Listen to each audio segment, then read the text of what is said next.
સુરત શહેર વિસ્તારમાં યુવાઓમાં પ્રચલિત એવા સ્કૂલ, કોલેજ જેવી શૈક્ષણિક સંસ્થાઓની અંતરના નજીક આવેલ પાનના ગલ્લા, ચા નાસ્તાની લારી, ટપરીઓ તેમજ સ્મોકિંગ ઝોન આઈડેન્ટિફાઈ કરી 12 જેટલા કર્મચારીઓની અલગ અલગ ટીમો બનાવી લારી ગલ્લા ઉપર સરપ્રાઇઝ ચેકિંગ હાથ ધરવામાં આવ્યું હતું। મહેરબાન પોલીસ કમિશનર શ્રી અનુપમસિંહ ગેહલોત સાહેબનાઓની સૂચના તેમજ માર્ગદર્શન હેઠળ સુરત શહેરમાં નો ડ્રગ્સ ઇન સુરત સિટીની મુહિમ ચલાવવામાં આવી રહેલ હોય, જે અંતર્ગત વધુમાં વધુ કેસો શોધી કાઢી ડ્રગ્સની સપ્લાય ચેઇન તોડી પાડવાનો તેમજ ડ્રગ્સ રિડક્શન પોલિસી અંતર્ગત લોકોમાં વધુમાં વધુ જાગૃતિ ફેલાય અને યુવાધન ડ્રગ્સનું સેવન કરવાથી બચે તે હેતુસર સુરત શહેર વિસ્તારમાં યુવાઓમાં પ્રચલિત એવા સ્કૂલ, કોલેજ જેવી શૈક્ષણિક સંસ્થાઓની નજીકના અંતરે આવેલ પાનના ગલ્લા, ચા નાસ્તાની લારી, ટપરીઓ તેમજ સ્મોકિંગ ઝોન આઈડેન્ટિફાઈ કરી સંયુક્ત પોલીસ કમિશનર શ્રી રાઘવેન્દ્ર વત્સ સાહેબનાઓની રાહબરી હેઠળ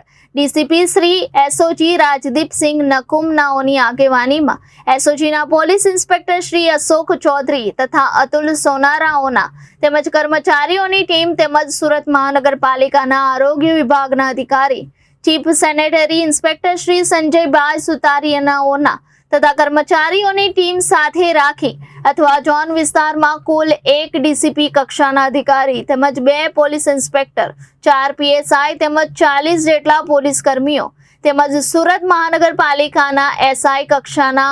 1 અધિકારી તેમજ 12 જેટલા કર્મચારીઓની અલગ અલગ ટીમો બનાવી લારી ગલ્લા ઉપર સરપ્રાઇઝ ચેકિંગ હાથ ધરવામાં આવ્યું હતું। દરમિયાન તમાકુ નિયંત્રણ અધિનિયમ 2013ની કકડાઈથી અમલવારી કરવાના હેતુસર કુલ 7 સ્થળો પર પાનના ગલ્લાઓની રસીદો બનાવી ₹3000નો રોકડ સ્થળ દંડ વસૂલવામાં આવેલ છે। તેમજ ઓલપાડી મહોલ્લા ગોરદોડ રોડ પાસે આવેલ શ્રી વિષ્ણુ પ્રસાદ ત્રિવેદી પ્રાથમિક શાળા પાસેથી એક પાનના ગલ્લાનું દબાણ શાખા દ્વારા દૂર કરવામાં આવેલ છે। આ કાર્યવાહી દરમિયાન ડ્રગ્સ અંગેની કોઈ ગુનાહિત પ્રવૃત્તિ ચાલતી હોવાનું જણાઈ આવેલ નથી, પરંતુ ડ્રગ્સના આ દૂષણને નેસ્ત નાબૂદ કરવાના મક્કમ ઇરાદા સાથે તેમજ ગેરકાયદેસર તમાકુ તથા તેની બનાવટોના વેચાણને નિયંત્રણ કરી યુવાધન ધૂમ્રપાનના તેમજ તમાકુના વ્યસનથી દૂર રહે તે હેતુસર અસરકારક સરપ્રાઇઝ ચેકિંગ હાથ ધરી રેડો કરવામાં આવેલ છે અને સુરત શહેર એસઓજી પોલીસ દ્વારા આવનાર દિવસોમાં પણ આ પ્રકારનું સરપ્રાઇઝ ચેકિંગ તથા રેડ કરવાની કાર્યવાહી સતત ચાલુ રાખી ગેરકાયદેસરની પ્રવૃત્તિ થતી હોવાનું જણાઈ આવ્યેથી કાયદેસરની કાર્યવાહી હાથ ધરવામાં આવશે।